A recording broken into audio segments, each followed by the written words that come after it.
பக்தி ஒலி நேயர்களுக்கு வணக்கம். இப்போ பார்த்தோன்னா கடல் சார்ந்த விஷயங்கள் எப்பவுமே கடல் பார்த்தோன்னா கடல்ல நிறைய விஷயங்கள் இருக்கலாம். கடல்ல ஒண்ணு நம்ம கர்மவினை போக்கக்கூடிய விஷயம் இருக்கு.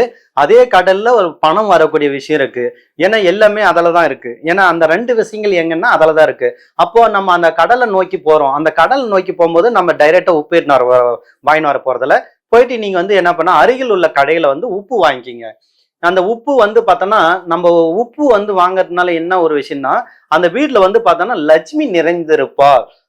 லட்சுமி எப்பவுமே பார்த்தோன்னா குதி கொள்வாங்கன்னு வாங்க. ஏன்னா ஒரு வீட்டுல பார்த்தோன்னா பூஜை அறையில என்ன சொல்லுவாங்கன்னா உப்புகள் அடுக்கி வைக்கதான் நம்ம அஷ்டலட்சுமி வீட்டுக்குள்ள வருவாங்கன்றது ஒரு பழைய காலத்துடைய இது. என்னுடைய இதுல நானும் அடிச்சு சொல்லுவேன், பூஜை அறையில இருக்கணும். சரி, இந்த உப்பு நம்ம எப்போ வாங்கணும், எந்த நாள்ல வாங்கினா நமக்கு நல்ல ஒரு பலன்? நீங்க என்ன பண்றாங்கன்னா உப்பு நிறைய பேர் வெள்ளிக்கிழமை செவ்வாய்க்கிழமை தரமாட்டாங்க சில பேர். ஆனா சில கடைகள்ல எப்பனாலும் தருவாங்க. நீங்க 6 மணிக்கு மேல யாரும் தரப்போறதில்ல.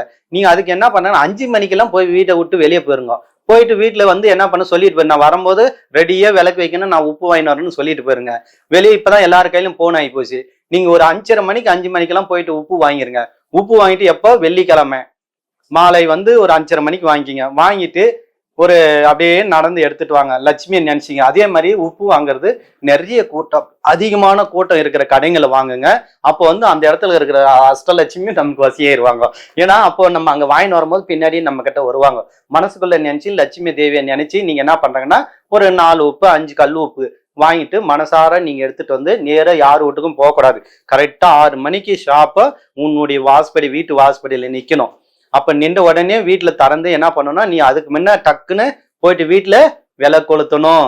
அந்த விளக்கு கொளுத்தும் போது என்ன பண்ணணும்னா பசு சாணம் கீழே வச்சு அதுக்கு மேல விளக்கு வச்சு தாமரை திரியும் பஞ்சு திரியும் ஒன்னா சேர்த்தி அதுல விளக்கு கொளுத்தணும். அப்போ அந்த விளக்கு கொளுத்திட்டு நம்ம என்ன பண்ணோம், நேரம் அந்த உப்பு எடுத்துன்னு பூஜை அறையில எடுத்துட்டு போகணும். பூஜை அறையில எடுத்துன்னு போய் என்ன பண்ணணும்னா பூஜை அறையில அடுக்கி வச்சுட்டு மனசுக்குள்ள மனசார வேண்டிட்டு, லட்சுமி தேவே இந்த ஊர்ல குதி கொள்ளணும், பண பிரச்சனை இருக்கக்கூடாது, எங்களுக்கு கடன் இருக்கக்கூடாது, கடன் இருந்தா கூட எங்களுக்கு கூடி சீக்கிரம் விரைவில் கடன் அழிஞ்சிடணும் தொலைஞ்சிடணும், இந்த மாதிரி அதை முடிக்கணும் கடத்தை முடிக்கணும்னு சொல்லி நம்ம அதை வேண்டிட்டு நம்ம பணம் நம்ம இடத்துல இருக்கணும், நல்ல படிப்படியா வளரணும், இந்த வீட்டுல பணம் எந்த நேரம் நிறைஞ்சிருக்கணும்னு சொல்லி அந்த லட்சுமி தேவி வச்சுட்டு வந்தாங்கன்னா நிச்சயம் என்ன பண்ணுவாங்கன்னா அந்த வீட்டுல அந்த லட்சுமி தேவி உட்காந்துக்குவாங்க. வீட்டை விட்டு வெளியே போக மாட்டாங்க.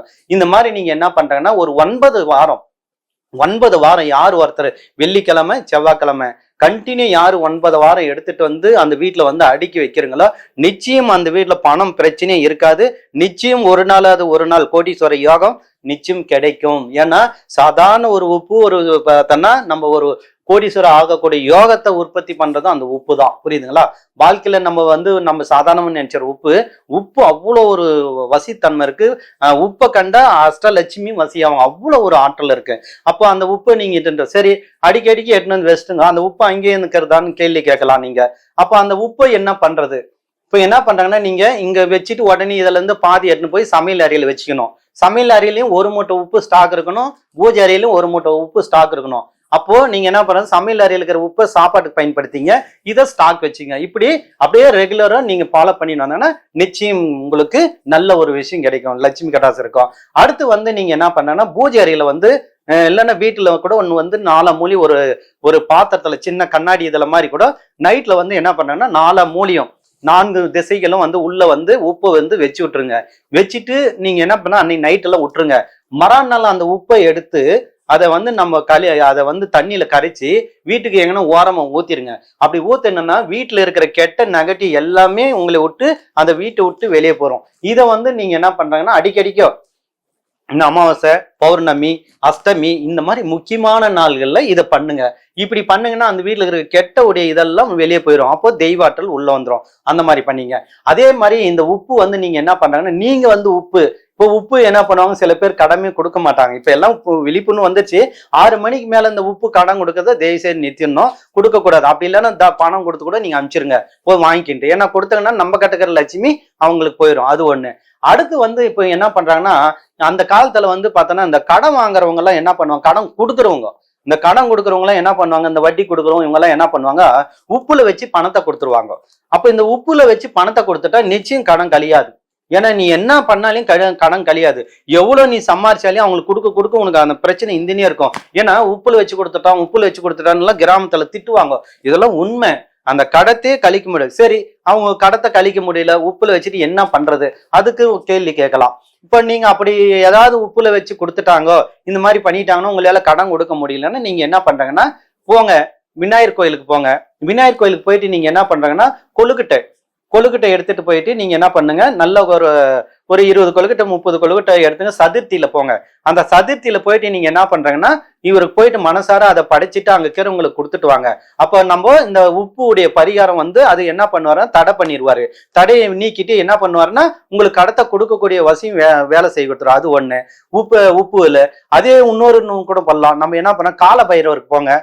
காலபைரவர் கூட போயிட்டு நீங்க என்ன பண்ணாங்கன்னா, இந்த மாதிரி என் கடத்தை கழிக்க முடியலன்னு சொல்லுவாங்க. அப்ப அவருக்கு என்ன பண்ணாங்கன்னா, வில்வ இலையில மனசார நீங்க என்ன பண்ணுங்க, அதை கோத்துட்டு அவருக்கு வந்து மாலையை போட்டுட்டு வந்தாங்கன்னா டக்குன்னு நம்ம என்ன பண்ணோம், அந்த கடத்தை கொடுக்கக்கூடிய யோகம் நம்ம கொடுத்துரும். அப்ப டக்குன்னு கொடுத்துடலாம்.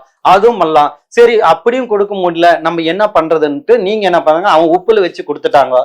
அதே உப்புல வச்சு ஏன் நம்ம மாத்தக்கூடாதுன்னு கூட கற்பனை பண்ணலாம். நீங்க என்ன பண்றாங்கன்னா, அந்த உப்பு அவங்க வச்சு கொடுத்தாங்க மாதிரி அதே மாதிரி நீங்க என்ன பண்றாங்க, செவ்வாய்க்கிழமை வந்து செவ்வாய்க்கிழமை என்ன பண்ணுங்க, ஒரு செவ்வாய் ஓரை, நான் ஓரையெல்லாம் பாக்குறதுல செவ்வாய்க்கிழமை ஏதாவது ஒரு டைம்ல வந்து ஒரு 1000 ரூபாய் உப்புல வச்சு, இந்த பணம் அவருக்கு நான் கொடுக்குறேன், இது மூலியமா இன்னும் மீண்டும் அந்த கடன் நம்ம எல்லாத்தையும் கொடுத்து நிவர்த்தினாகி மீண்டும் இந்த பணம் எனக்கு வரணும்னு சொல்லி செவ்வாய்க்கிழமை ஒரு சிறிது ரவை மட்டும் அவங்க கட்டையை எடுத்துன்னு போய் நம்ம உப்புல வச்சு கொடுத்துட்டோம்னா அவங்க வாங்கிட்டாங்கன்னா திரும்பி நமக்கு டக்குன்னு எல்லா கடன் கூட அவங்களுக்கு கழிச்சிடலாம். ஏன்னா உப்பு வந்து நம்ம சொல்லி கொடுக்குற வேலை கூட உடனே செய்யக்கூடிய விஷயம் இருக்கு.